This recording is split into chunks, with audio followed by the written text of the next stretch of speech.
Salut, ici Guillaume Hachet. Vous écoutez 70 minutes avec.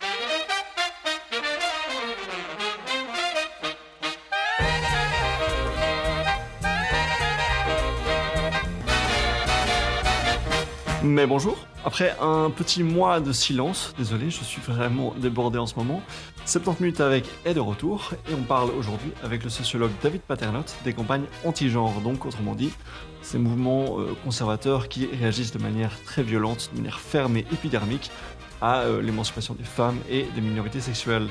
Vous entendrez pourquoi il choisit d'appeler ça les campagnes anti-genre dans un instant, mais grosso modo, on met là-dedans les choses comme l'Alliance Vita, Manif pour tous, la notion d'un soi-disant lobby LGBT et tout ça et tout ça. Je précise que pour la première fois, on a enregistré cet épisode en portant nos masques, raison pour laquelle vous entendrez que ma voix est un petit peu étouffée, comme Kenny dans South Park. Bonne nouvelle, il y a d'autres épisodes en préparation, on en reparle juste après l'interview. Bonne écoute! J'ai aujourd'hui le plaisir d'être avec David Paternotte. Bonjour David. Bonjour. Vous êtes sociologue à l'Université libre de Bruxelles et vous travaillez principalement sur les questions de genre et de sexualité. Donc on va discuter ensemble de ces questions-là et aussi de leurs opposants, c'est-à-dire mouvements masculinistes, réactionnaires, populistes. Première question, c'est qu'est-ce qui vous avait amené sur les questions de genre et de masculinisme et ainsi de suite? La première étape, donc en général, on étudie, tout le monde étudie, même si parfois les personnes essayent de l'escamoter, on étudie des questions qui nous parlent pour des raisons diverses et variées. Donc dans mon cas, en étant étudiant de master, d'abord, j'avais travaillé sur les mobilisations autour de l'ouverture du mariage aux personnes aux couples de même sexe. Donc ça, on était dans le début des années 2000. Débat qui était à l'époque, qui était à l'époque en discussion, en cours, et par ailleurs, voilà, en tant qu'homme gay, c'était un débat qui me parlait. Donc c'est ce qui m'a amené dans ces questions-là. Par ailleurs, il y avait à l'époque à peu près personne qui travaillait sur les questions LGBT dans l'université en Belgique. Et comme dans d'autres pays, mais en Belgique c'est particulièrement vrai, c'est dans le champ des études féministes et des études de genre que ces travaux ont pu être accueillis. Donc c'est comme ça aussi que je me suis développé au sein des études de genre en Belgique. Et à partir de là, j'ai travaillé la thèse aussi sur la revendication de l'ouverture du mariage en Belgique, en France, en Espagne. J'ai travaillé pendant pas mal de temps sur les militantismes LGBT, les militantismes féministes. Et après, comme beaucoup d'autres collègues, en fait, on s'est retrouvés face à des manifestations conservatrices une décennie plus tard, dans les années 2010. Dans mon cas, c'est autour de la Manif pour tous. Et c'est notamment suite à la demande de journalistes que je me suis retrouvé à travailler là-dessus. C'est-à-dire quand la Manif pour tous a surgi dans le paysage médiatique français, il y avait une demande d'expertise, d'acteurs que personne n'avait suivis, pas vraiment moi non plus. Donc je me suis mis à les suivre pour pouvoir répondre aux sollicitations sur ce qui se passait. Et c'est là où, avec d'autres collègues qui vivaient exactement la même chose dans d'autres pays, on s'est rendu compte qu'il y avait quelque chose de beaucoup plus important et qu'on a commencé à lancer des activités scientifiques. Donc on a notamment fait en 2014 avec plusieurs collègues à l'ULB le colloque Habemus Gender, qui était une bouteille lancée à la mer pour essayer de comprendre ce que c'était que ces manifestations contre le genre. Il y a eu beaucoup plus de réponses que prévu, donc on a dû doubler les panels, etc.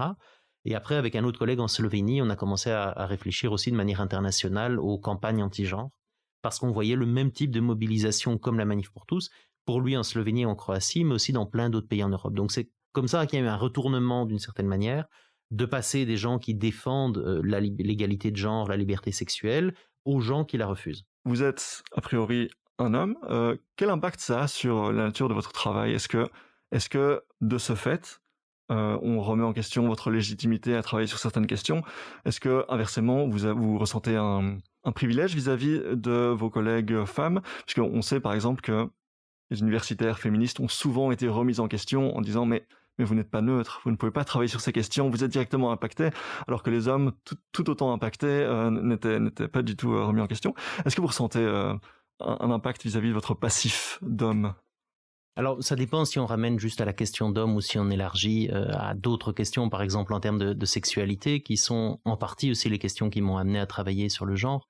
Donc, je dirais après, la neutralité n'existe jamais. Donc, croire qu'il y a un savoir neutre, c'est une illusion. On parle toujours de quelque part, donc c'est toutes les théories féministes sur le point de vue, la positionnalité, et c'est quelque chose à prendre en compte quand on parle ou aussi en fonction de ce qu'on dit. Après, dans le travail scientifique et particulièrement en sciences sociales, on appartient rarement, enfin parfois ça arrive, mais à la catégorie à laquelle on appartient, ou si on prend les gens en histoire, Et fatalement, ce sont des personnes qui étudient souvent des personnes déjà décédées, des personnes d'un passé parfois lointain. Donc la question, c'est plutôt la question des méthodologies à partir desquelles on travaille pour réfléchir à ce qu'on dit et comment on le dit. Et par exemple, de ne pas parler, ça normalement si on fait le travail correctement, c'est de ne pas parler à la place d'autres personnes. Par exemple, vous citiez, je travaille sur les mouvements conservateurs auxquels je n'appartiens pas. Ça n'empêche pas de les étudier, mais en sachant qu'on ne parle pas du même point de vue, qu'on n'intervient pas nécessairement du même endroit, et donc c'est plutôt comment le savoir est produit qui est important. On est tout à fait aligné à ce niveau-là. Simplement, je pense comprendre que beaucoup n'ont pas saisi le fait que leur position d'objectivité n'était en fait pas une position objective, et vont donc remettre en question l'approche de personnes qui auront une démarche peut-être plus féministe, parce qu'elle n'est pas assez neutre, soi-disant. Est-ce que donc vous avez ressenti le fait que on vous donne plus ou moins de crédibilité? Non, ça je pense pas que ça joue de manière importante. De nouveau, ça dépend sur quoi on demande d'intervenir. Par exemple, il y a quelques années, la RTBF m'avait demandé de parler de culture du viol. Au début, j'avais dit mais non, on demandait plutôt à une femme, surtout pour intervenir dans les médias. Et là, la demande de journalistes féministes, c'était justement que ce soit un homme qui explique ce que c'est que la culture du viol, parce que ça leur paraissait que ça avait plus de poids. Donc là, c'est un exemple où plutôt ça avait donné plus de crédibilité. De nouveau, ça dépend dans les contextes. On est aujourd'hui loin d'être les seuls hommes. Donc, c'est toujours une majorité de femmes. Donc, les hommes sont en minorité, y compris ici dans l'équipe, dans le centre, il y a une majorité de femmes. Mais il y a de plus en plus d'hommes qui travaillent sur des questions de genre aussi. Par ailleurs, je voudrais aussi rappeler que les hommes ont un genre autant que les femmes, ce qui est souvent oublié. C'est-à-dire les hommes sont loin d'être neutres. Donc, c'est par exemple tous les travaux sur la construction des masculinités qui peuvent tout autant être étudiés par des hommes que par des femmes, mais donc de ne pas oublier que les hommes n'incarnent pas le neutre, contrairement à ce qui a souvent été prétendu. Alors, vous avez employé le terme de campagne anti-genre. Je propose qu'on prenne un instant pour définir un petit peu tous ces termes. Est-ce que vous faites une différence entre campagne anti-genre, les mouvements anti-genre et ce qu'on appelle le masculinisme de manière plus générale? Est-ce que c'est la même chose? Est-ce qu'il y a des nuances? Alors, c'est des choses différentes et une des questions de recherche, c'est de comprendre comment ça s'articule. Et là, on n'est pas encore très très loin au niveau des articulations. C'est-à-dire, quand on a lancé le terme de campagne anti-genre, on cherchait surtout un terme pour définir de nouvelles formes de mobilisation contre l'égalité de genre ou l'égalité sexuelle. C'est-à-dire d'essayer de saisir un moment qui se déroulait, qu'on voyait à l'œuvre, surtout à partir des années 2010. Et donc l'idée campagne anti-genre fait spécifiquement référence à ça, avec de nouveaux discours, avec de nouvelles formes de mobilisation, une plus grande professionnalisation de ces mouvements, une plus grande transnationalisation. Et au contraire, on voulait séparer de réflexions plus larges. Par exemple, il y a un certain nombre de collègues qui travaillent sur les antiféminismes ou sur les masculinismes, par exemple sur les antiféminismes, et qui ont parfois mis ces campagnes-là dans l'antiféminisme en présentant ça comme le nouvel épisode d'une histoire beaucoup plus longue. Ce qui est en partie vrai et en partie faux, je dirais. Effectivement, il y a des liens d'acteurs, mais ces collègues-là insistent beaucoup plus sur les continuités, alors que notre démarche était inverse, c'était d'insister sur le moment de rupture en disant attention, ce qu'on vit ici, c'est un changement qualitatif important par rapport à ce qui se faisait avant. Et on les a appelés anti-genre simplement parce que quand on creusait un petit peu les discours, on se rend compte que pour ces personnes, les différentes réformes qu'elles pouvaient combattre, dans les pays, l'avortement, le mariage gay, le partenariat entre couples de même sexe, l'éducation sexuelle, les dispositifs contre la violence de genre, les études de genre, etc., c'était lié à ce qu'ils appelaient l'idéologie du genre, ou la théorie du genre, plus souvent utilisée dans les pays francophones, c'est-à-dire l'idée qu'il y aurait à la fois un corpus qui transforme fondamentalement la manière de faire famille, de faire couple, et même d'être un individu sexué, et d'autre part aussi une tentative de prise de pouvoir, une sorte de conspiration qui serait développée par les féministes, les gens qui font des études de genre, les militants LGBT, des institutions internationales, voilà, tout ça ensemble. Et c'est par rapport à ça qu'on les a simplement appelés, on se dit, il faut un terme, comme ces gens disent s'opposer à ce qu'il et elle appellent le genre, et je dis il et elle parce qu'il y a beaucoup de femmes dans ces mouvements-là, ce ne sont pas que des hommes, eh bien on va les appeler anti-genre. Alors après on peut discuter, c'est un terme très descriptif. Le masculinisme par exemple n'est pas directement lié à ces mouvements-là, il y a d'autres histoires qui amènent des mouvements masculinistes à se développer et qui sont vraiment liés à la remise en cause des masculinités, de la masculinité hégémonique, ou ce qu'on pourrait appeler une masculinité plus traditionnelle dans beaucoup de sociétés, sous l'impact des transformations sociales et aussi sous l'impact du féminisme et de l'émancipation des femmes, qui oblige tous les hommes à réinterroger leur manière d'être homme, c'est-à-dire les hommes ne peuvent plus être hommes de la même manière qu'il y a 50 ans, par exemple. Et chez certains, ça provoque des réactions de rejet du féminisme, de rejet des femmes, de rejet du féminin, et y compris dans un certain nombre de cas de mobilisation active contre, par exemple, les droits des femmes, voire des cas de violence qui peuvent parfois aller jusqu'à des assassinats, par exemple. Mmh. Alors vous avez évoqué donc dans le cadre des mouvements anti-genre, le caractère conspirationniste, le caractère de voilà cet élément de langage qui revient régulièrement, par exemple dans la bouche d'un Éric Zemmour en France, c'est le fameux lobby LGBT. C'est pas très bien à quelle adresse il se situe, de qui il s'agit, mais voilà, c'est un ennemi qui revient souvent dans la bouche de ces personnalités-là. Est-ce que le caractère conspirationniste est indissociable? Est-ce qu'on le retrouve systématiquement chez voilà, dans ces mouvements anti-genre? En tout cas, il est central, mais dans beaucoup de ces discours-là. C'est-à-dire, on va le retrouver dans le discours populiste, qui n'est pas nécessairement la même chose que le discours anti-genre, mais de nouveau, il y a des ponts. On parlait du masculinisme, on va le retrouver aussi.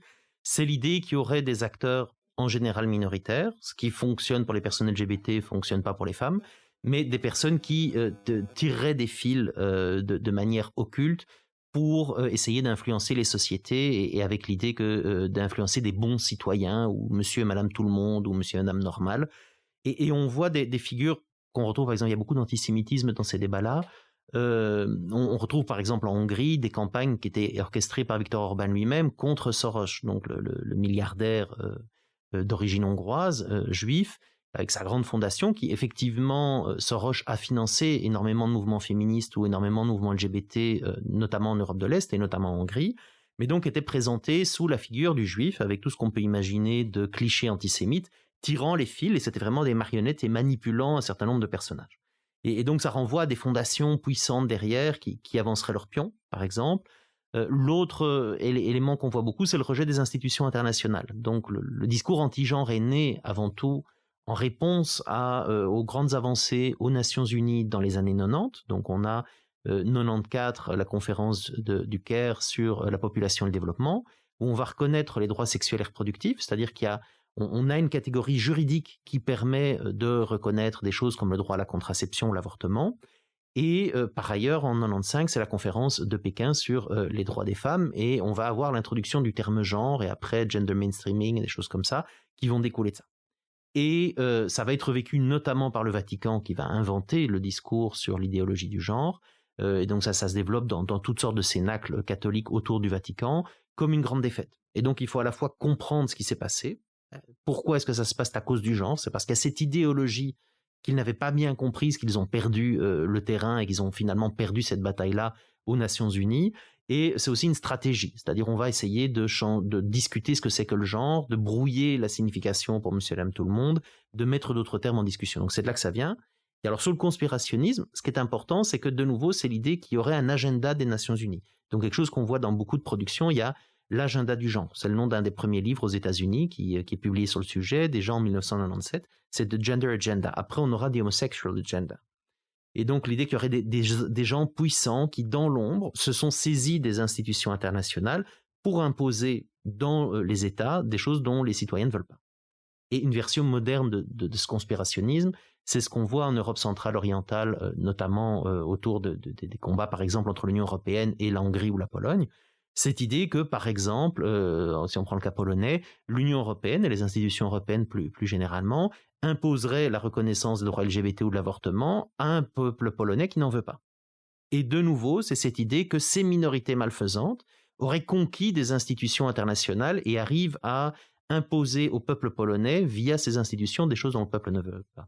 Donc voilà, ça c'est vraiment des figures conspirationnistes les plus courantes qu'on trouve. Alors il y a énormément de choses dans tout ce que vous avez expliqué. Je retiens principalement les axes que j'aimerais explorer. Donc encore la question du conspirationnisme. Vous avez parlé aussi de l'aspect anti-système, voilà, contre les démocraties libérales qui existent chez nous en Occident, et aussi voilà l'importance de l'acteur qu'est le Vatican dans tout ça.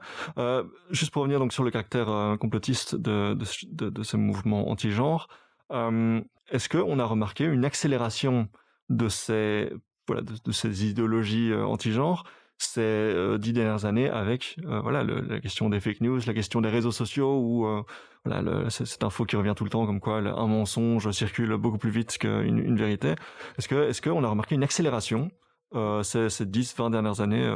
Oui, donc ça s'est vraiment accéléré, je pense, sous le poids de plusieurs facteurs. Donc, il y a d'abord un facteur de temps normal, c'est-à-dire le temps que les acteurs historiquement liés au Vatican aient le temps de comprendre, d'élaborer un discours. Donc, ça a mis quelques années. Donc, en gros, entre le milieu des années 90 et le milieu des années 2000, c'est le temps de préparation des arguments. Milieu des années 2000, c'est prêt. Et on voit tout doucement des campagnes qui vont se développer. Mais c'est de manière très isolée dans l'un ou l'autre pays. Et c'est à partir de 2012-2013, qui est notamment, mais il y a aussi d'autres choses, le grand moment de la manif pour tous, où on voit ces campagnes qui se développent un peu partout. Et ce qui est intéressant, et ça c'est un des éléments accélérateurs, c'est qu'on n'est plus du tout dans un combat catholique, ou strictement catholique. C'est-à-dire le pape continue à parler ce langage, d'autres acteurs importants aussi de l'Église catholique, mais d'autres religions se sont emparées de la question, et des acteurs non religieux se sont aussi emparés de la question. Et c'est là où on voit par exemple des ponts avec le populisme. Et effectivement, et ça on l'a vu dans les discussions sur le populisme, le poids de la désinformation ou d'informations tronquées, le poids par exemple des réseaux sociaux, on l'a vu avec Bolsonaro qui a été élu notamment grâce au discours anti-genre, c'est aussi donc des réseaux sociaux, notamment le groupe WhatsApp, qui lui permettent de diffuser un certain nombre d'informations tronquées, malvenues, de créer des boucs émissaires, ce qui est un mécanisme assez central dans les discours anti-genre. Donc oui, ça a fonctionné assez bien dans ce discours. Donc cette accélération et qui a donc culminé, vous le disiez, au début des années 2010 avec la manif pour tous en France, est-ce qu'il faut comprendre alors que au début des années 2000, quand le mariage homosexuel a été légalisé en Belgique, est-ce que simplement cette idéologie-là n'était pas encore assez mature, pas encore assez popularisé en Europe, et c'est pour ça que finalement chez nous ça n'a pas fait grand bruit et pas eu de grandes manifestations à ce sujet, alors qu'en France c'était le chaos dans les rues. Est-ce que c'est lié à ça? Alors le facteur temps est important, mais je ne dirais pas de cette manière-là. C'est-à-dire que ce qui s'est passé en Belgique ou dans les premiers pays qui se sont organisés, c'est que le discours inverse n'était pas prêt. Donc en fait, ces mobilisations, ou plutôt ces opérations de résistance, si on veut, n'étaient pas encore prêtes quand ça a été adopté. De manière générale, en Belgique, elles sont assez peu présentes par ailleurs. Comparé, c'est un des rares pays européens où il n'y a pas de campagne anti-genre, il n'y a toujours pas de campagne anti-genre, ou de manière très anecdotique. Il y a quelques acteurs. Oui, l'Alliance Vita par exemple. Oui, mais qui est un acteur qui est tout à fait anecdotique dans le paysage et n'a pas réussi à avoir... une percée médiatique, par exemple. Ni une présence médiatique, ni des acteurs politiques, hormis surtout le Vlaams Belang, mais au-delà du Vlaams Belang, il y a très peu de liens au niveau politique, pour des tas de raisons. Donc c'est des mouvements qui restent assez anecdotiques. Après, il y a un autre danger quand même qui pourrait venir de la question, c'est l'idée du backlash, à laquelle personnellement que je rejette assez fort, notamment de penser que ces résistances ou ces réactions conservatrices auraient été provoquées par les discours progressistes ou par les demandes progressistes. Et on peut objecter, on peut refuser cette idée pour plein de raisons, des raisons théoriques, mais aussi des raisons empiriques. C'est-à-dire on voit un certain nombre de pays où les réactions conservatrices la réaction vient avant l'action. C'est-à-dire que la réponse conservatrice vient avant que les acteurs progressistes ne demandent quoi que ce soit. Donc en fait, là, en termes de temporalité, on ne voit pas une causalité très claire entre certaines demandes et certaines réactions. On voit aussi, c'est le cas par exemple de la comparaison entre l'Italie et la France, peu importe ce qu'on demande, on a la même réaction. Donc les Français ont demandé le mariage entre personnes de même sexe. Les Italiens, on est loin encore aujourd'hui, on est loin de parler de mariage gay en Italie. C'est un partenariat, pas très généreux par ailleurs. On a eu exactement la même campagne avec les mêmes affiches françaises traduites en italien. Et donc là, il y a autre chose. Et dans la littérature, il y a deux grandes approches. C'est soit de considérer que ces mouvements conservateurs sont une réponse, si on veut, un peu du berger à la bergère, ou c'est une réponse, une reconquête, par exemple, ce que certains vont appeler ça de l'hétéroactivisme, ou c'est l'empire qui frappe, qui revient. Ça, c'est vraiment l'idée de backlash.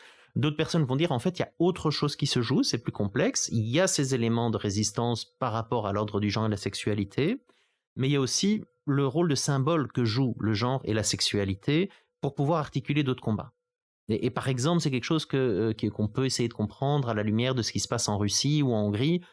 Probablement que des gens comme Vladimir Poutine ou Viktor Orban, à titre personnel, ne sont pas des gens très progressistes sur les questions de genre et de sexualité, mais ne sont pas non plus obsédés par ces questions, comme par exemple le cardinal Ratzinger, donc Pape Benoît XVI, pouvait tout à fait être obsédé et travailler depuis très longtemps par ces questions. Par contre, des gens comme Poutine ou comme Orban ont compris l'intérêt symbolique qu'ils pouvaient tirer de ces questions-là pour mobiliser, pour faire des ponts avec d'autres discours, pour relancer certains arguments. Et, par exemple, pour donner un exemple, quand on parlait de conspiration, un argument qu'on voit de plus en plus dans les discours anti-genre, c'est l'argument du grand remplacement, qui historiquement n'est pas un élément des discours anti-genre, et les catholiques, dans le discours catholique, on ne trouve pas le grand remplacement. Ce qu'on voit, c'est l'hiver démographique, c'est-à-dire l'idée qu'avec la contraception, avec l'avancée des droits des femmes, des personnes LGBT, il y a de moins en moins d'enfants, et donc il y a un problème démographique qui surgit, d'où l'idée d'hiver. Par contre, il n'y a pas de lien avec une islamisation de l'Europe ou ce genre de choses. Et là, on a des acteurs d'extrême droite qui avaient le discours du grand remplacement, qui ont vu un intérêt à utiliser les campagnes anti-genre, en gros, et pour relancer leur discours sur le grand remplacement, en disant, s'il y a une islamisation de l'Europe, conséquence du grand remplacement, c'est parce que les femmes ne font plus d'enfants. Et donc, il y a là un espace vide qui est laissé et dans lequel d'autres personnes peuvent s'engouffrer. Et par exemple, c'est une combinaison que Viktor Orban fait très bien. Et il y a des discours où il explique clairement que si on ne lutte pas contre l'idéologie du genre, il n'y aura plus de Hongrois dans quelques années. Oui. Alors juste pour revenir sur un élément, pour revenir juste un instant sur notre petite Belgique, vous expliquez qu'on était une exception, qu'on était un des rares territoires où les acteurs type Alliance Vitale, les acteurs très qui ont cette position anti-genre, ne sont pas très présents du tout. Comment est-ce qu'on explique cette exception ? Alors, il y a beaucoup de facteurs. Il y a le facteur temporalité dont on parlait, c'est-à-dire que quand les réformes ont été adoptées, en fait, la réaction n'était pas prête. La recette conservatrice, qui est à peu près la même dans plein de pays, c'est-à-dire que quand on étudie en Europe, mais même en Amérique latine, on voit à peu près les mêmes campagnes, les mêmes arguments, les mêmes slogans. Mais ça, c'était pas prêt, simplement. Donc, la Belgique a adopté ça avant. Ceci dit, on voit que c'est vrai aussi des Pays-Bas, mais les Pays-Bas, on voit des campagnes conservatrices qui se développent. Et là, je pense qu'il y a plusieurs facteurs. Donc, sur le plan religieux, d'une part, l'Église catholique belge, il y a eu l'épisode de Monseigneur Léonard, mais qui a été un échec. Monseigneur Léonard n'était même pas suivi par les catholiques eux-mêmes. Et donc, il y a un peu un retour à la ligne beaucoup plus modérée de l'Église catholique de Belgique, qui ne voit pas un grand intérêt à se mobiliser sur ces questions-là, ce qui est à l'inverse d'autres pays où elle a pu, mais le cas de la France est emblématique. Oui. La Manif pour tous n'aurait jamais fonctionné de la même manière si l'Église n'avait pas prêté des salles paroissiales, n'avait pas prêté des ressources, ses réseaux de communication, etc. Et on a aussi, de manière générale, un catholicisme au niveau des communautés catholiques beaucoup moins conservateur en Belgique qu'il ne l'est en France. Et comment est-ce qu'on explique ça ? Il y a beaucoup d'explications. Maintenant, un certain nombre de collègues pourraient aussi s'interroger sur le poids de la laïcité à la française, qui a aussi radicalisé d'une certaine manière les catholiques français, alors qu'en Belgique, les catholiques ont beaucoup de pouvoir, beaucoup de présence dans la société. Mais de manière beaucoup plus modérée. C'est-à-dire, la plupart des enfants belges vont dans des écoles catholiques, la plupart des universités belges sont catholiques, même si elles sont plus sous l'autorité directe ni du cardinal, ni du pape. Et après, l'autre facteur, c'est l'extrême droite belge n'a pas eu un grand intérêt à s'emparer de la question, parce que du côté francophone, il n'y a pas une grande extrême droite, elle reste un acteur marginal. Le Parti populaire n'existe plus, par exemple. Voilà, c'est ça. Donc, on n'a pas un acteur très important qui aurait pu s'emparer de ça et construire quelque chose à partir de ça, ce qui a été fait dans beaucoup de pays. Et du côté flamand, donc effectivement, les plus grands alliés sont du côté du Vlaams Belang, parfois la N-VA. Mais il y a eu des tentatives, par exemple, de Theo Franken, qui a fait quelques tweets sur les hommes qui s'habillent en femmes et des choses comme ça.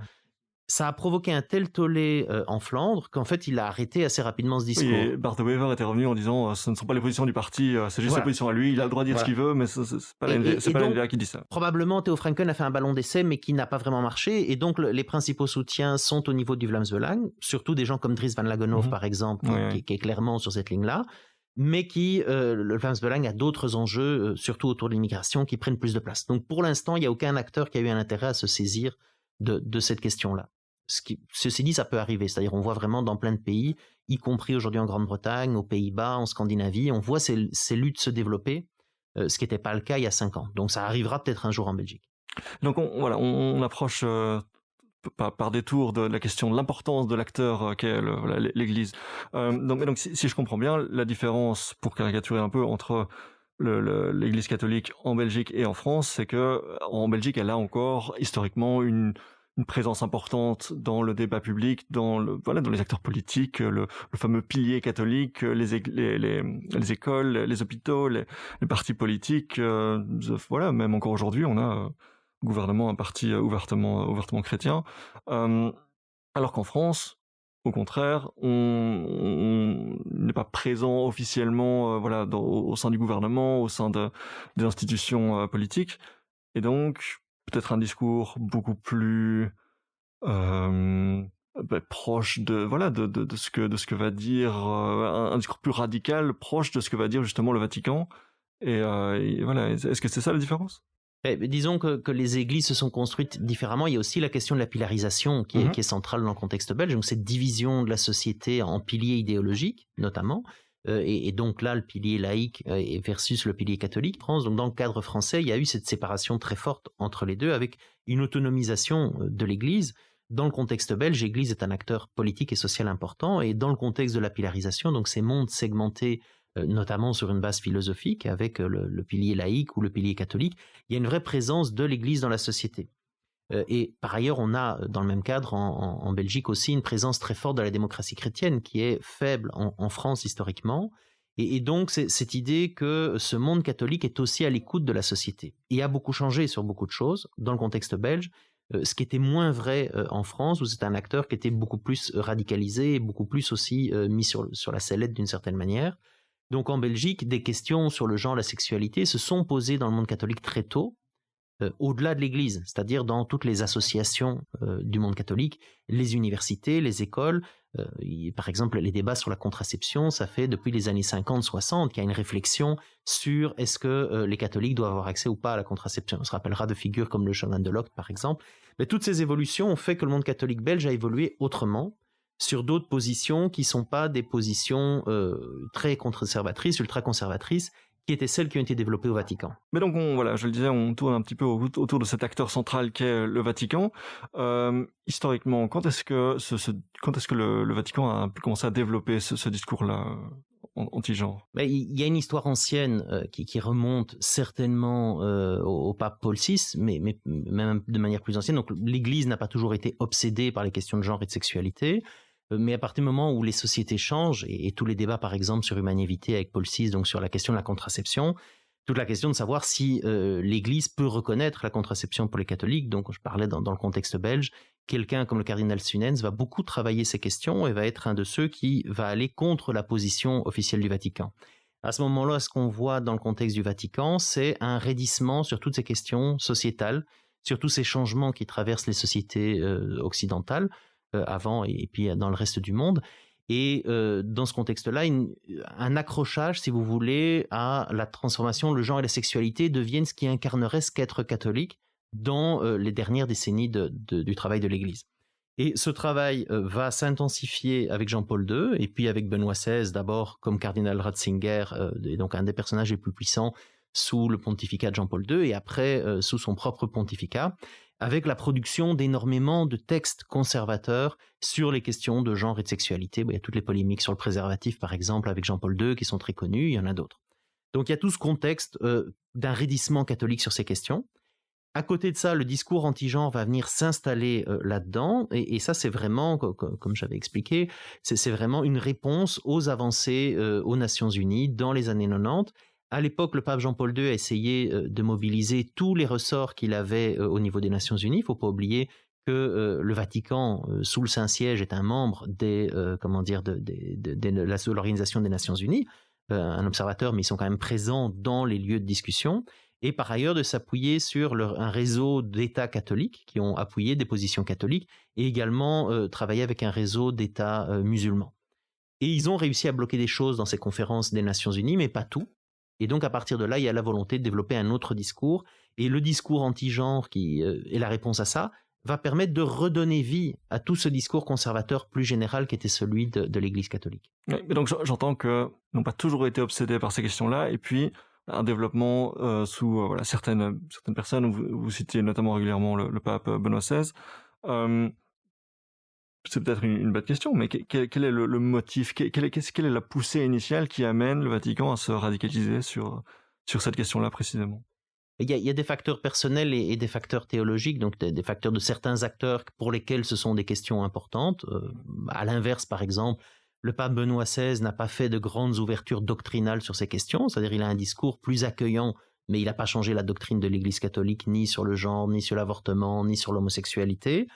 Mais ce ne sont pas des questions qui l'intéressent beaucoup. C'est-à-dire les intérêts du pape sont sur la pauvreté, l'environnement, voilà, d'autres enjeux. Les autres papes étaient vraiment intéressés par ça. Après, il y a aussi des éléments plus fondamentaux, et notamment des éléments théologiques sur la libre disposition des individus, sur la possibilité de faire ce qu'on veut avec son corps, sur l'usage qu'on peut avoir de sa sexualité. Encore aujourd'hui, dans la doctrine catholique, la sexualité est uniquement acceptée à des fins de reproduction. Ce qui veut dire aussi d'ailleurs que les rapports hétérosexuels qui ne visent pas la reproduction, en théorie, n'entrent pas dans ce qui est accepté par l'Église. Donc il y a là un certain nombre d'éléments où les évolutions de la société viennent contre ce qui était contre des points de doctrine de l'Église. Et cette doctrine évolue très lentement. Pour l'instant, il y a quelques petites avancées, mais on est très loin d'évolution. Et donc on a un décalage, mais qui date déjà de plusieurs dizaines d'années, un décalage qui s'est creusé entre le discours de l'Église, qui a peu changé, et le discours de la société, qui a énormément changé. Ça répond tout à fait à ma question. Attends, vous avez parlé de sensibilité personnelle, voilà, de certains acteurs. Je ne sais pas si vous aviez lu le livre de Frédéric Martel à l'époque, il y a quelques années, donc ça s'appelait Sodoma, donc qui accusait simplement qui présentait l'idée, le fait qu'il y avait de nombreuses personnalités au sein du Vatican qui sont elles-mêmes des prêtres qui sont eux-mêmes homosexuels, et comme quoi il y avait un grand agacement vis-à-vis de ça, et donc une réponse très ferme vis-à-vis de ces questions-là. Est-ce que ça, c'est également un aspect qui a pu jouer dans les positions de certaines personnalités au sein du Vatican? Ça a probablement joué, mais je dirais pas. Enfin, le livre de Martel est très anecdotique, donc il raconte un certain nombre d'histoires sur des personnalités, des rencontres, voilà. des prostituées qu'il a interviewées, etc. Voilà, donc il y a effectivement ça. Donc il y a très clairement une relation ancienne, très forte, entre le catholicisme et l'homosexualité masculine surtout, homosexualité féminine aussi dans un certain nombre d'ordres, mais qui ont beaucoup moins de pouvoir. Donc ça, c'est clair que c'est présent. Par ailleurs, l'Église constitue et a longtemps constitué une des communautés masculines par définition. L'armée était une autre. Ça veut dire aussi que c'est un espace où on peut, si on veut être entouré d'hommes, c'est un espace où on peut essayer d'accéder, où il n'y a pas le besoin de se marier avec une femme, puisque c'est interdit aux prêtres. Donc ça permet de résoudre à certaines questions à des époques où elles étaient plus compliquées à résoudre. Donc il y a quand même ce passé-là qui est très présent, avec une dimension très homo-érotique depuis l'histoire le début de l'histoire de l'Église. Donc ça, c'est quelque chose qui traverse toute l'histoire du catholicisme. Donc ça, c'est présent. On pense aux images de, je crois que c'était Benoît XVI, où il y a ces photos qui circulent régulièrement de lui face à des danseurs torse nu qui font une danse assez torride. C'est des photos que j'aime beaucoup. Oui, ou le nombre d'histoires de papes homosexuels. Je pense à Jules II, par exemple, et donc qui a demandé à Michel-Ange, homosexuel lui-même, de faire un certain nombre de représentations qui font clairement, qui montrent clairement des formes d'homoérotisme, et on a ça beaucoup. Il n'y a qu'à imaginer les statues de Saint-Sébastien, par exemple, très nombreuses, très langoureuses. Donc il y a cette histoire ancienne qui est présente. Après, il y a aussi dans ce raidissement contemporain, ce que montrent des travaux de collègues comme par exemple Jocelyn Tricou de l'Université de Lausanne, qui a travaillé sur la masculinité des prêtres, qui est un peu une énigme, la masculinité des prêtres, parce qu'il y a rien, c'est des hommes qui portent des robes par définition, donc il n'y a rien de moins masculin que de porter une robe, et c'est un personnage qui est hors de l'ordre du genre, le prêtre, qui est dans une autre type de masculinité. Et c'est une question qui s'est longtemps posée, c'est qui est le plus masculin, le plus viril entre le prêtre qui échappe au désir sexuel, soi-disant, et le soldat violent qui fait couler le sang, etc. Et donc on a ces personnages-là, et donc dans le travail de Jocelyn, ce qui montre, c'est notamment que dans le contexte français, les prêtres, les homosexuels sont en général les plus conservateurs, avec un impensé de leur sexualité, c'est-à-dire il y a un certain nombre d'actes qu'ils peuvent pratiquer ou pas, mais qu'ils dissocient complètement de leur fonction de prêtre. Et donc il n'y a pas de réflexion, et c'était confirmé par d'autres personnes comme Christophe Charamsa, ce prêtre polonais qui était dans des très hautes fonctions au Vatican et qui a quitté les ordres en annonçant qu'il était avec un autre homme, et a aussi levé le voile sur la question de l'homosexualité dans l'Église. Ce qu'il disait, moi j'ai eu l'occasion de rencontrer à 2 ou 3 reprises, c'était notamment qu'il n'y a aucune réflexion sur la sexualité, et encore moins sur l'homosexualité. Donc il y a un impensé, et un impensé qui, au lieu d'essayer de comprendre ce qui se passe, d'accompagner, c'est la même chose sur le genre, mais c'est de le mettre à l'écart, de le refuser, même si par ailleurs ses propres comportements peuvent être en décalage par rapport à la parole qu'on porte. Alors donc revenons donc à l'action politique même du Vatican. Donc on comprend voilà que ce discours s'est développé pour toute une série de raisons que vous avez présentées. Comment est-ce que à partir de ce discours le Vatican opère, disons, à l'international pour solidifier, pour concrétiser donc ces idées-là entre guillemets dans la rue? Mais ça s'est fait petit à petit, donc c'est vraiment un processus lent et c'est ce qu'on voit dans la temporalité. Donc le discours est prêt un peu avant 2005, 2003, 2004, on a plusieurs documents importants qui sont publiés, notamment un livre assez amusant qui s'appelle Le lexique des termes ambigus et controversés, qui est un dictionnaire de termes que le Vatican n'aime pas, et donc ce sont des articles qui définissent, sont souvent des republications, un certain nombre de choses comme homosexualité, avortement, euthanasie, que sais-je, ce genre de questions éthiques. Et donc tout ça est consolidé, est prêt, est cristallisé à ce moment-là. Et après, c'est une lente diffusion avant de voir la mobilisation dans les rues. Donc c'est comment est-ce qu'on va arriver à diffuser ce discours. Et alors là, l'Église va s'appuyer avant tout sur ses propres relais. Donc relais dans des universités catholiques où on voit des journées d'études qui se développent sur ces questions, dans des salles paroissiales, dans des maisons d'édition, dans des réseaux de médias, des radios, des choses comme ça, qui de nouveau, suivant les pays, vont avoir une ligne idéologique ou une autre. En Belgique, ils sont pas très conservateurs pour la plupart d'entre eux. Dans d'autres pays, je sais pas, la Pologne, l'Italie le sont beaucoup plus. Et donc, ont pu diffuser cette pensée. Et plusieurs collègues, par exemple sur le cas italien, ont montré comment on a une multiplication pendant des années de conférences dans des salles paroissiales où on a des militants qui, religieux ou non, et beaucoup sont des laïcs, qui vont aller répéter un peu partout en Italie dans des salles paroissiales ce discours sur le genre. Et c'est comme ça que progressivement ça va faire sens pour un certain nombre d'acteurs dans le monde catholique, avant que des acteurs non catholiques s'en emparent, et là notamment c'est la droite populiste ou l'extrême droite qui vont s'en emparer, parfois avec des relations compliquées avec le Vatican. De nouveau, le cas italien est intéressant, parce qu'on a on a toujours un conflit fort entre le Vatican sous le pape François et la Ligue du Nord, enfin la Ligue maintenant, avec Matteo Salvini. Et les deux vont se saisir du discours anti-genre, c'est-à-dire le pape François continue à utiliser le discours anti-genre que sa propre institution a inventé, et des acteurs comme Matteo Salvini s'en sont emparés, notamment, comme je disais avant, pour promouvoir le grand remplacement ou d'autres types de théories, d'autres théories de ce type. Et donc, dans ce contexte-là, en même temps, ils vont s'affronter entre eux, et il y a une certaine dépossession de la part d'acteurs, pour la part d'un certain nombre d'acteurs catholiques, de discours qu'ils ont eux-mêmes inventés, et qui sont repris par d'autres, et qui maintenant vivent leur vie. C'est-à-dire, il n'y a plus un contrôle catholique aujourd'hui sur ces campagnes. Une formule que j'ai utilisée dans plusieurs textes, c'est Frankenstein. Donc, si on prend l'histoire de Frankenstein, Frankenstein, c'est pas le monstre, c'est celui qui a inventé le monstre, et il n'arrive pas à le retrouver, c'est-à-dire le monstre va finir par vivre sa vie et il échappe au contrôle de celui qui l'a inventé. On a ça avec les discours sur le genre. C'est à la fois un des plus grands succès catholiques récents, c'est-à-dire que c'est une catégorie qui est devenue aujourd'hui très très importante. On a des politiques internationales anti-genre promues par des acteurs aussi importants que le Brésil, la Russie ou les États-Unis sous Donald Trump. Donc ça, c'est vraiment un succès. Mais en même temps, ça échappe à l'Église aujourd'hui. C'est-à-dire le Brésil ou les États-Unis ou encore plus la Russie n'ont pas demandé au pape l'autorisation d'utiliser ces catégories pour des politiques internationales. Et ça, c'est un peu le paradoxe de la situation actuelle. Ouais, c'était justement la question que j'allais poser, mais vous l'avez magnifiquement anticipé. Je vais revenir alors sur la notion de backlash, donc que vous avez remise en question tout à l'heure. Donc, vous n'adhérez pas à cette définition, donc définie par Suzanne Faludi, donc dans les années 90, cette idée qu'il y a cette réaction automatique, mécanique de, voilà, on fait une avancée au niveau des droits des femmes, des droits des minorités sexuelles, automatiquement, mécaniquement, il va y avoir une oppression, une violence, une agression envers ces communautés-là.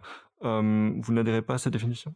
Je dirais, d'une part, il y a, dans l'ouvrage de Faludi, il y a peu de définitions d'abord, donc elle ne définit pas vraiment, elle explique plus ou moins ce que c'est, mais c'est vrai qu'après, quand on essaye de creuser, de trouver une définition, il y a cette idée d'automaticité. Alors déjà, en général, les historiens nous ont appris une telle automaticité n'existe pas dans les processus sociaux. Il n'y a rien qui est automatique, c'est pas une réaction chimique, voilà. Il faut un certain nombre d'acteurs qui s'emparent d'un certain nombre de questions. Et ce qu'on voit aujourd'hui avec les débats autour des campagnes anti-genre, c'est qu'on a des acteurs extrêmement différents qui s'emparent des mêmes questions. mais qui n'ont pas nécessairement les mêmes projets. C'est-à-dire les projets du Vatican ne sont pas ceux de Vladimir Poutine nécessairement, ou ceux de l'extrême droite. Donc il y a déjà cette complexité d'acteurs qui est importante. Il y a aussi, il y a un certain nombre d'objections, mais parmi les autres objections, il y a des objections empiriques dont j'ai déjà parlé, c'est-à-dire sur cette idée que en fait la réaction parfois précède l'action, c'est-à-dire qu'il n'y a pas une séquence très claire, il n'y a pas non plus une séquence claire où telle demande va provoquer telle réaction. Par exemple, certaines féministes ont dit non, mais tout ça c'est à cause des revendications LGBT ou des revendications trans, ou des trucs gays, des choses comme ça a été entendu. En fait, c'est pas vrai, ça dépend des pays. Exemple récent, si on prend la Bulgarie et la Roumanie, c'est des pays qui entrent tardivement dans les campagnes anti-genre, 2016, 2017, 2018. Eh bien, en Bulgarie, c'est sur la Convention d'Istanbul, c'est-à-dire le document du Conseil de l'Europe qui permet de lutter contre les violences de genre. En Roumanie, c'est sur la question de la définition constitutionnelle du mariage. Donc, deux questions totalement différentes provoquent exactement la même campagne, avec les mêmes arguments, les mêmes acteurs, ce qui nous fait dire d'une part qu'en fait, il y a un discours qui est déjà prêt. Il y a un kit, et donc avec plusieurs collègues, on a rebaptisé ces campagnes anti-genre en fait comme un kit transnational, dont une des forces est qu'il est très plastique, il est très adaptable. Donc on a aujourd'hui comme il y a d'autres kits, c'est un truc dont les acteurs peuvent se servir. Il y a des arguments, il y a des campagnes, il y a des modes d'action, etc. Et c'est quelque chose dont des acteurs conservateurs peuvent se saisir pour avancer dans plusieurs pays contre différentes choses. C'est-à-dire c'est pas nécessairement lié à ce qui se passe dans un pays, parce que la même chose se passe dans un autre pays avec d'autres revendications. Et donc, si on est juste dans une réaction mécanique, si on voit juste que l'idée que ces hommes conservateurs ou même ces femmes conservatrices ou ces acteurs religieux veulent empêcher l'avancée des droits, dimension qui est présente, on perd toute cette complexité, on perd aussi cette dimension stratégique, cette dimension d'instrumentalisation de ces campagnes. Et après, il y a aussi un risque politique très grand. Il y a plusieurs risques politiques. D'abord, ce qu'on voit avec les campagnes anti-genre, c'est qu'elles arrivent à mettre dans le même paquet des tas de choses a priori assez différentes, sauf que pour l'Église, elles font partie de la même chose, c'est-à-dire par exemple les féministes et les militantes LGBT. Exemple très concret, si on prend les mères porteuses, donc la question de la gestation pour autrui, c'est un bon exemple où on a des oppositions fortes entre certains militants gays et certaines militantes féministes. Donc ça ne va pas nécessairement ensemble, il n'y a pas une grande conspiration. Mais le discours anti-genre met tout ça dans le même paquet. Difficulté pour les acteurs qui sont attaqués par les discours anti-genre, c'est d'arriver à s'entendre, alors qu'en fait, ils sont en train de se disputer sur un certain nombre de questions. Et donc, parfois, on est obsédé par les petits silos, par ces petits sujets qu'on étudie, sans voir qu'en fait, on a quelque chose de beaucoup plus large, ce qui amène aussi à voir des liens entre les discours anti-genre et d'autres attaques, et les attaques contre les études de genre, par exemple, le montrent. En Hongrie, Viktor Orban n'attaque pas que les études de genre, il attaque les études sur la migration, il attaque les études sur la démocratie, il a forcé une université à quitter le pays, donc c'est des attaques plus générales sur la liberté académique, la liberté de penser.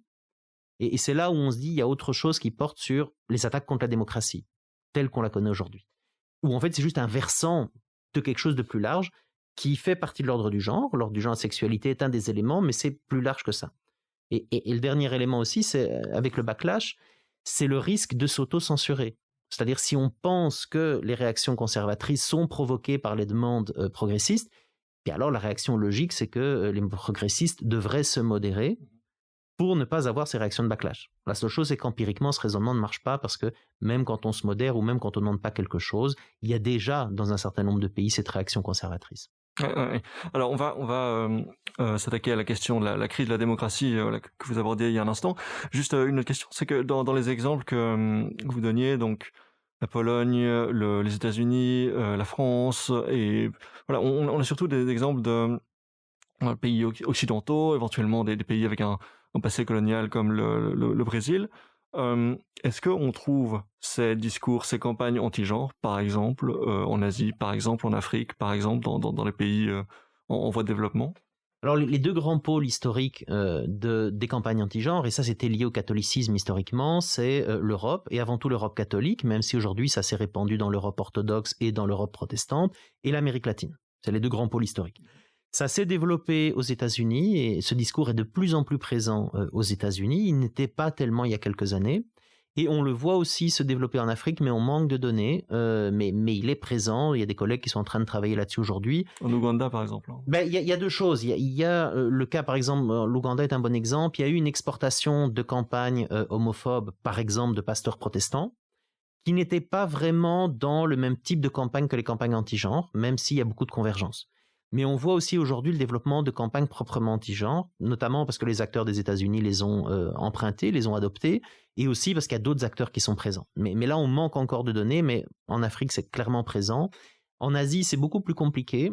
Il y a, par exemple, des utilisations, on trouve ce type d'argument chez Erdogan en Turquie, c'est présent. On le trouve aussi dans des pays qui sont historiquement catholiques, comme les Philippines, par exemple. Donc là, c'est clairement présent aussi. Et après, on a des cas plus étonnants et qui, de nouveau, ont besoin de plus de recherche parce qu'on a peu d'informations, comme par exemple Taïwan. Donc Taïwan a été le premier pays en Asie à légaliser le mariage entre personnes de même sexe. Et il y a eu une résistance, maintenant expliqué, plusieurs collègues m'ont expliqué, qui venait d'acteurs de la droite chrétienne taïwanaise. C'est-à-dire que dans beaucoup de pays, la droite chrétienne des États-Unis a investi, d'ailleurs en Europe, elle a ouvert plein de bureaux en Europe, on en a à Bruxelles, plusieurs, qui donc ont investi des bureaux, y compris en Asie, et ont développé un certain nombre de discours. Et donc on a eu des développements de poches de groupes chrétiens protestants très conservateurs, mais qui ont un certain pouvoir d'influence dans plusieurs pays asiatiques, dont Taïwan. Et après, donc ça c'est sur les campagnes anti-genre au sens strict, et au sens large, on a des discours conservateurs dans le domaine du genre, notamment du genre et de la sexualité, associés avec un nationalisme exacerbé, mais qui ne sont pas les campagnes anti-genre, qui sont un autre phénomène, par exemple en Inde aujourd'hui avec Modi. Donc il y a des articulations possibles avec d'autres discours. En Chine aujourd'hui aussi, le discours anti-genre n'est pas vraiment présent, mais on a un raidissement sur des questions de sexualité, par exemple, aussi, et qui s'inscrivent dans une perte de démocratie et qui s'inscrivent également dans une remise en cause de la démocratie libérale, dans une remise en cause de la liberté d'expression, etc., dans un contexte nationaliste. Donc on voit des articulations similaires, mais d'un phénomène différent dans plusieurs pays en Asie. Oui. L'exemple qui me vient en Chine, c'est notamment, je crois, récemment une législation pour interdire l'espèce de stars type J-pop, type garçon avec une masculinité assez douce, qui était interdit pour des raisons assez floues, pas très clairement expliquées. Donc ça. Oui. Et là, on a un autre lien qui est intéressant sur les questions du masculinisme, qui est le lien très ancien, étudié par exemple dans les années 30 sur les propagandes fascistes, entre masculinité exacerbée, on pourrait dire masculinisme, une idéologie masculine et des formes de nationalisme prononcé, de nationalité fascisant, totalitaire, etc. Quelque chose qu'on a vu dans les régimes fascistes, les régimes nazis, etc., où il y avait l'exaltation d'une certaine masculinité très musclée. Dans le communisme stalinien aussi, on a ces ouvriers très, très forts, très musclés. Donc on a ces images-là, et on les retrouve aujourd'hui dans des régimes où le nationalisme est de plus en plus marqué, comme par exemple aujourd'hui en Chine ou en Inde. Et ce qui est intéressant dans ces articulations au niveau global, la Russie, d'une part, a utilisé les expressions autour du genre et des campagnes anti-genre, donc elle a utilisé ce discours-là. Elle a aussi inventé autre chose, qui sont les valeurs traditionnelles, qui recouvrent en partie les campagnes anti-genre. Ce qui est fascinant avec les valeurs traditionnelles, c'est que ça permet des alliances beaucoup plus larges. Parce que jamais personne ne sait ce que sont que les valeurs traditionnelles, et les anthropologues diront très bien que les traditions sont des choses assez récentes, mais en même temps, tout le monde a des valeurs traditionnelles. Donc on peut articuler, même si les traditions ne sont pas les mêmes, on peut articuler un consensus autour d'une défense de ces soi-disant valeurs traditionnelles. Ça permet une certaine universalité de la cause. Exactement. Ouais. Et ça, c'est une invention russe qui est assez fantastique pour ça. Ouais. Alors donc vous expliquez qu'il y avait vous placiez ces campagnes, ces mouvements anti-genre au sein d'un mouvement plus large qui serait la crise de la démocratie. Est-ce que vous pouvez approfondir cette question-là? Mais disons, il y a d'une part ce qui relève vraiment de la démocratie sexuelle ou de genre et démocratie, c'est-à-dire toutes les réflexions qui ont montré que l'approfondissement, l'élargissement des droits des femmes, des minorités sexuelles, c'est un élément central de la démocratie. Donc il y a d'abord une attaque directe contre ça, en refusant des droits, en essayant de les limiter, en revenant par exemple sur le droit à l'avortement dans plein de pays, ou en essayant de le faire, comme en Pologne, en Espagne, en Italie. Donc il y a ça, premièrement. Et après, l'autre élément, c'est combien des acteurs, et là c'est beaucoup plus les acteurs politiques qui ont pris les campagnes anti-genre, ou les acteurs associatifs, sont des acteurs qui ont un agenda plus large de remise en cause de la démocratie, de limiter les droits. Et on le voit par exemple avec des acteurs comme Viktor Orban, comme Vladimir Poutine, ou des acteurs de ce type, qui ont compris l'intérêt qu'ils pouvaient tirer des campagnes anti-genre. C'est-à-dire c'est inversant de ce qu'ils font, et ça permet de limiter des droits, ça permet à leurs acteurs qui sont des acteurs anti-genre en leur sein d'être contents, ça permet de parler à certains publics, mais en plus c'est un symbole très fort qu'on peut agiter pour viser plus largement, pour créer des boucs émissaires par exemple, ou pour attaquer plus largement un certain nombre de questions, d'enjeux. Et je parlais de la liberté académique en Hongrie, ben ça on le voit très bien. Donc Viktor Orban, depuis plusieurs années, a profondément transformé les universités, le paysage de l'enseignement supérieur en Hongrie.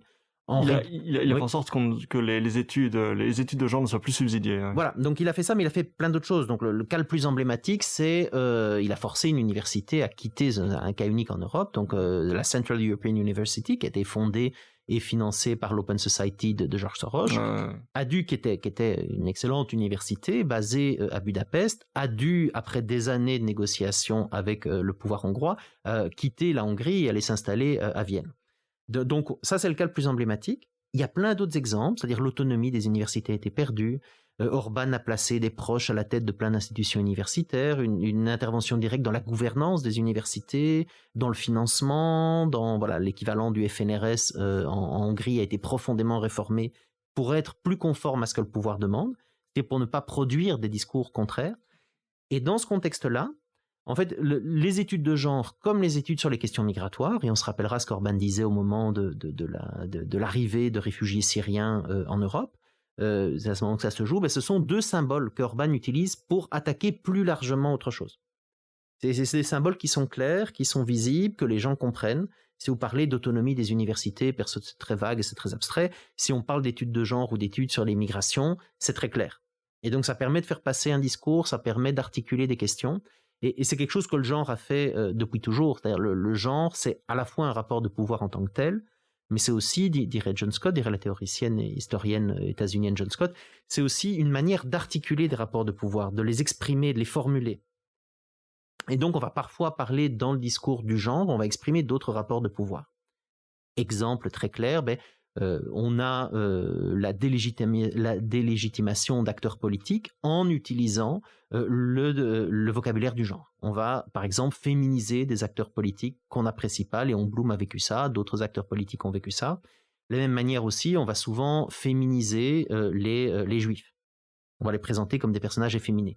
Et donc là, on voit des articulations où le langage du genre permet de nuire à la réputation, la légitimité d'acteurs. Même si ce qui était en jeu n'était pas nécessairement le genre en tant que tel. Donc ça, c'est la question de l'attaque, par exemple, de Viktor Orban sur les institutions universitaires. Mais donc, pour revenir sur la question plus large de la crise de la démocratie et en quoi quel est le lien exactement que vous faites? Est-ce que, par exemple, les personnes qui vont manifester contre le mariage pour tous en 2013 sont en fait des personnes qui sont frustrées par la démocratie, ou bien parce que j'ai l'impression qu'il y avait là-dedans pas mal de personnes justement assez privilégiées qui n'étaient pas vraiment blessées par le système en place, à part peut-être sur la question du mariage pour tous. Mais donc j'aimerais réconcilier ces deux idées-là. Dans les gens qui soutiennent ce genre de discours, il y a vraiment des discours extrêmement différents et des profils extrêmement différents. Donc effectivement, la manif pour tous, l'image principale qu'on avait, c'était l'image de bourgeois catholiques privilégiés. Entre autres choses, ouais. Voilà, mais c'est volontairement une image stéréotypée, mais c'est ce qui est souvent transparu.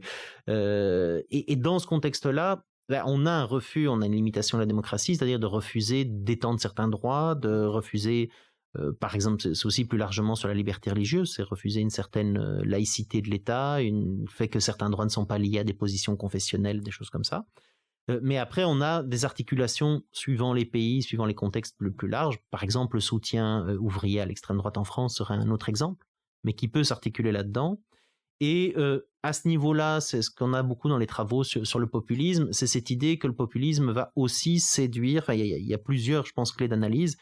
Au niveau du soutien populaire, on a aussi un soutien de gens désabusés, de gens qui parfois, dans un monde qui est en changement permanent, peuvent être nostalgiques d'une époque où tout semblait simple. Par exemple, l'époque où les hommes étaient des hommes et les femmes étaient des femmes, c'était beaucoup plus simple parce que maintenant on ne sait plus. Ça peut aussi donner une impression de stabilité face à un monde qui change beaucoup, où tout va très vite. Et ben là, on a des choses qui paraissent ne jamais changer.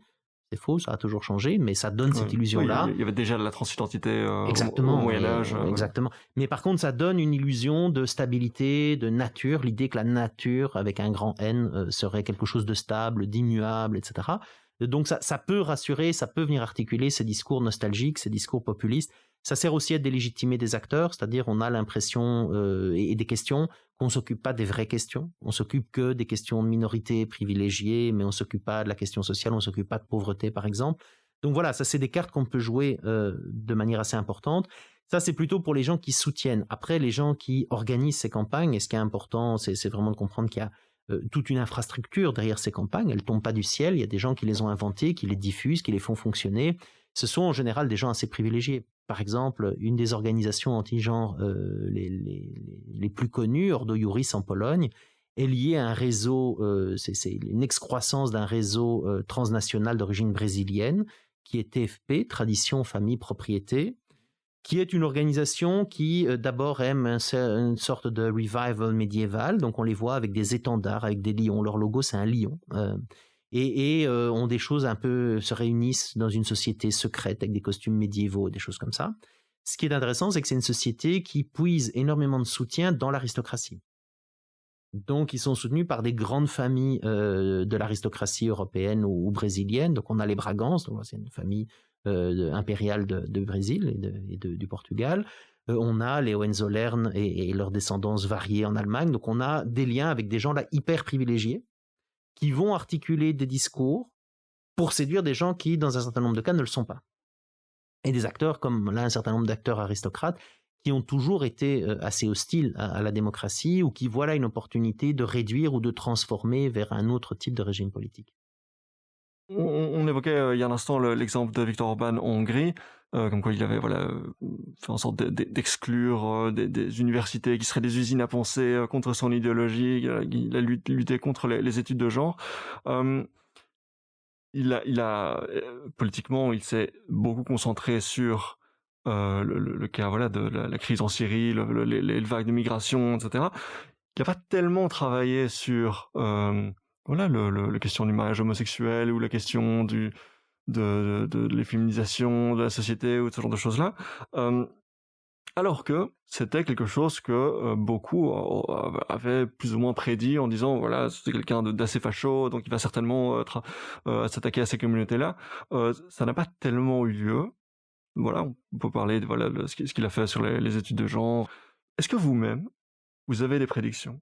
Est-ce que vous voulez vous mouiller et faire un pari sur des choses qui risquent d'avoir lieu en Europe, disons, ces 10 prochaines années? C'est très difficile de dire ce qui va se passer. Alors, si on revenait à Viktor Orban, donc c'est tout à fait vrai ce que diraient les collègues hongroises. C'est en fait, ça montre qu'il n'y a pas de réaction automatique. C'est un exemple d'absence de backlash, quoi. Oui, ou en tout cas que le backlash peut exister s'il y a des acteurs qui ont un intérêt à s'en emparer. Et ce que disaient les collègues hongroises, quand on a fait la version originale, la version anglaise du livre sur les campagnes anti-genre en 2017, les deux collègues qui ont écrit le chapitre ont dit « Il n'y a pas encore de campagne anti-genre digne de ce nom en Hongrie, mais on peut penser qu'elles vont avoir lieu pour telle et telle raison. » Et puis quand on a fait 1 an et demi après la traduction française, elles ont dû changer leur article, qui n'a pas changé fondamentalement, mais elles ont dit « Les campagnes anti-genre ont commencé en Hongrie pour telle et telle raison qui étaient les mêmes que celles pour lesquelles on s'attendait que ça ait lieu. » Et notamment, c'est parce qu'effectivement, il avait déjà des boucs émissaires avec la crise migratoire, il avait d'autres questions dont il pouvait s'occuper, et il a gardé ça, visiblement de ce qu'on sait, de certaines lectures, etc., il a gardé ça dans un tiroir pour quand ça le servirait. Et il s'en est saisi plus tard avec un calcul d'opportunité stratégique. Et donc, ce genre de calcul-là, il y a pas, c'est pas automatique. Après, sur ce qui peut arriver en Europe, ce qui est clair, il y a quelques années, il y avait un moment de grand découragement de la part des acteurs progressistes, que ce soit au niveau politique, au niveau associatif, en disant c'est la fin de tout. Ça, je pense, c'est imprévisible, on ne sait pas. Et cet état de désespoir, d'une certaine manière, était vraiment lié pour beaucoup d'acteurs à l'effet de surprise. C'est-à-dire pendant des années, ces acteurs avaient cru qu'on était dans une espèce de progrès linéaire, de l'idée que les sociétés vont nécessairement évoluer vers plus d'égalité, ce qui était par exemple confirmé par un certain nombre de démographes ou de sociologues qui disaient « oui, regardez, les jeunes sont beaucoup plus ouverts que les vieux ». Donc si on fait un calcul un peu réducteur, à partir du moment où les personnes âgées disparaissent, la société devrait devenir plus progressiste. Donc, l'idée que ce conservatisme est temporaire, qu'il il est voué à disparaître d'ici quelques générations. Et ce calcul est faux, puisqu'on s'est rendu compte que les conservateurs se reproduisent. Oui, il y a des Dries Van Langenhoef, par exemple. Voilà. Il y a beaucoup de jeunes, et il y a à la fois beaucoup de jeunes dans tous ces mouvements-là, donc il y a un vrai vivier de gens qui se mobilisent, qui se forment, et par ailleurs, les acteurs anti-genre ont développé des institutions pour former. Donc on a des académies, des formations, on a même des universités. Donc il y a l'université de Marion Maréchal à Lyon. Ordo Iuris en Pologne vient de créer une nouvelle université, le Collegium Intermarium. Donc on a des exemples d'institutions conservatrices pour former. Voilà. Donc tout ça pour dire qu'on ne sait pas si l'avenir sera conservateur. Par contre, ce que je pense qui est clair, c'est qu'on aura un avenir qui sera beaucoup plus contesté. C'est-à-dire, dans le temps, il y avait cette idée en Europe, effectivement, il y avait peu de résistance si on compare aux États-Unis, et on a eu beaucoup d'avancées dans le domaine du genre ou de la sexualité, aussi parce qu'il n'y avait pas d'opposition. Aujourd'hui, ce qui a changé, c'est qu'on rentre probablement dans un scénario comme aux États-Unis, où il y a une droite chrétienne très organisée depuis au moins 40 ans. Et donc, quand il y a des avancées comme ça, on le voit aujourd'hui, le droit à l'avortement sera peut-être bientôt perdu aux États-Unis, on attend tout le débat à la Cour suprême, eh bien, ce sont des stratégies construites sur plusieurs dizaines d'années, où on a des acteurs progressistes et conservateurs qui s'affrontent depuis des années, avec en gros les mêmes types d'outils, avec donc hyper professionnalisés, etc., des stratégies juridiques.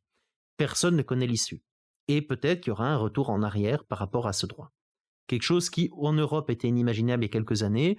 Et aujourd'hui, on a vu le développement d'une infrastructure qui permet à ces acteurs conservateurs de rêver peut-être un jour obtenir de telles réussites. Donc ça, c'est la question avec un grand point d'interrogation. Et surtout quand on voit l'arrivée au pouvoir seul ou en coalition d'un certain nombre d'acteurs de droite ou d'extrême droite, eh bien on peut monnayer, on peut soit réaliser son agenda, soit monnayer en échange de.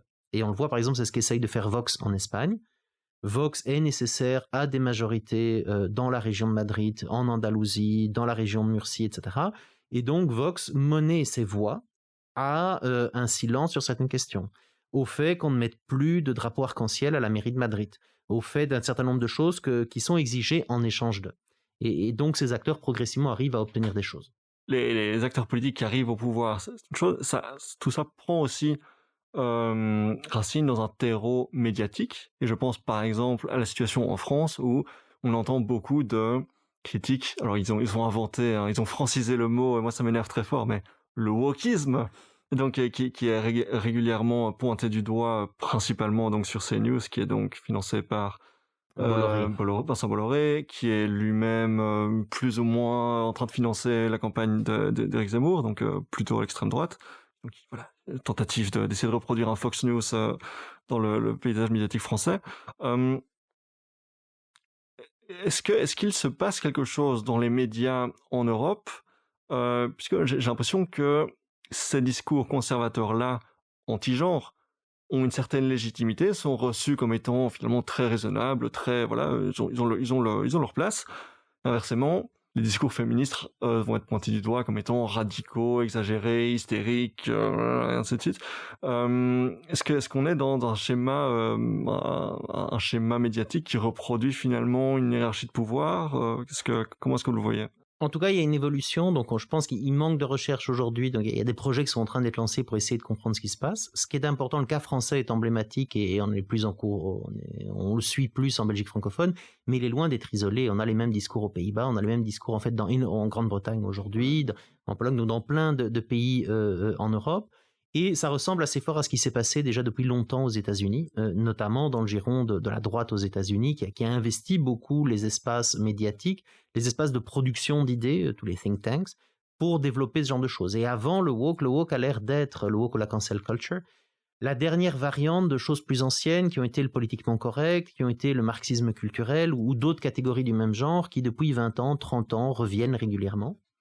En comprenant bien les logiques médiatiques, et surtout aujourd'hui. C'est-à-dire que plus on a un point de vue outrancier, plus on a des possibilités d'être présent dans les médias. C'est ce qui a par exemple permis à la Manif pour tous, qui était un acteur ridiculement petit en 2012, de devenir grand. Les médias français ont cherché des gens qui s'opposaient au mariage. Il n'y en avait pas beaucoup en réalité. Oui, parce qu'il fallait journalistiquement entendre les Voilà, deux ce qui est un point de vue parties, absurde, voilà. mais, Ouais. parce que c'est pas parce qu'on met deux points de vue outranciers ensemble qu'on est modéré ou neutre. Au contraire, on favorise juste des idées absurdes. Mais donc la Manif pour tous est entrée dans ce sillon-là, a bien compris comment ça se passait et est devenue un acteur aujourd'hui toujours important dans le paysage français. Et on voit ce mécanisme à l'œuvre plus largement que les questions de genre sur tous les débats autour du woke, cancel culture, mais qui permettent des liens très clairs avec les questions raciales, avec les questions coloniales, donc avec un certain nombre d'autres enjeux qui dépassent largement celui du genre. Et ce qu'on voit, c'est une offensive qui contribue à une légitimation d'idées, c'est-à-dire des idées qui étaient des idées parfois vraiment minoritaires ou des idées tellement radicales et extrêmes qu'elles étaient assez isolées.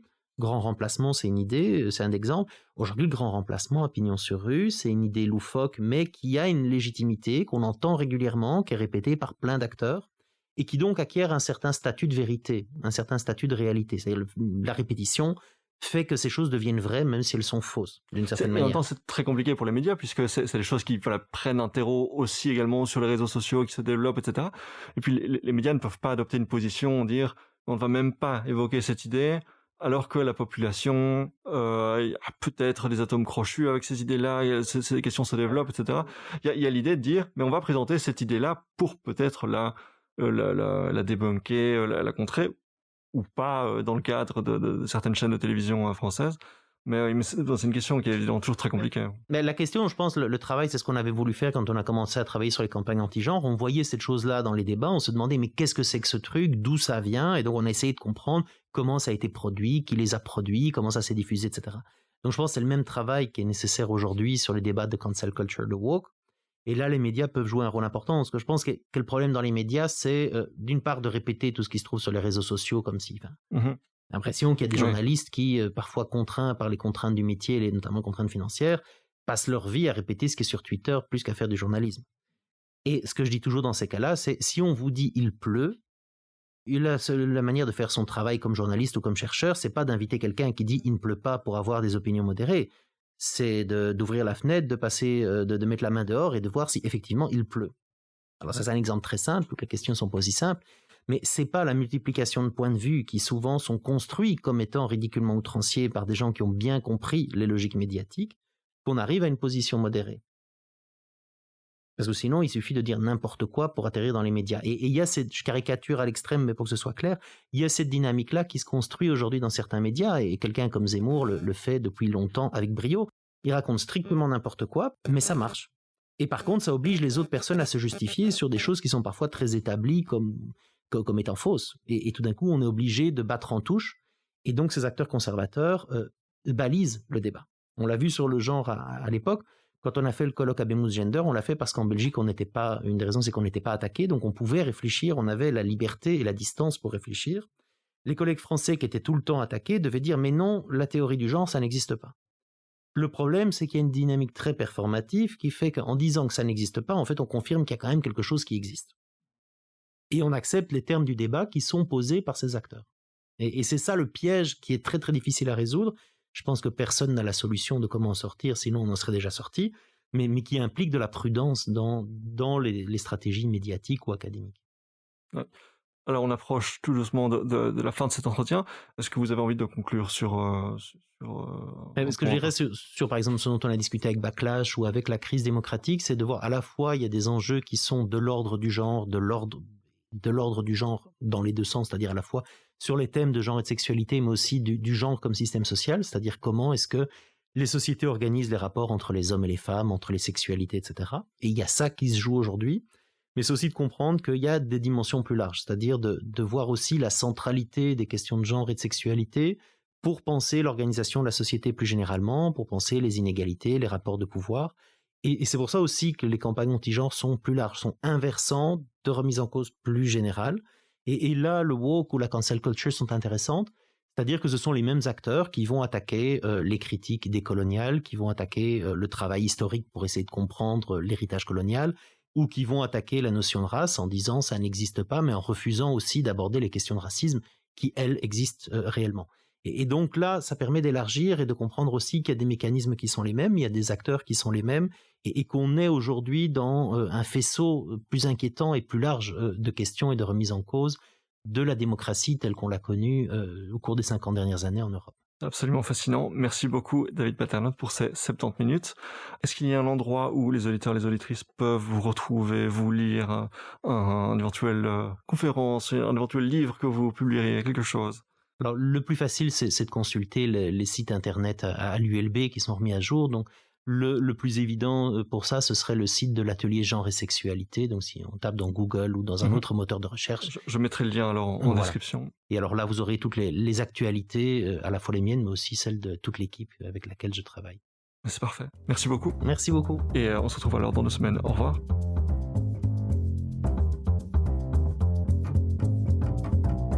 Voilà, j'espère que ça vous a plu. David Paternotte n'est pas sur les réseaux sociaux, mais comme promis, j'ai mis en description un lien vers la page de l'atelier genre et sexualité de l'ULB. J'avais sorti il y a quelques mois un édito où je vous parlais en tête-à-tête, je revenais sur le podcast et aussi un peu sur ma petite vie. Vous aviez été nombreux à me dire que ça vous avait beaucoup plu, j'avoue que je ne m'y attendais pas, donc c'est plutôt cool. Je vais sans doute refaire ça dans quelques mois, ce sera sûrement l'occasion de vous parler du harcèlement que j'ai subi suite à la publication de l'épisode avec Myriam Leroy fin de l'année dernière. Peut-être parler d'anxiété aussi, on verra.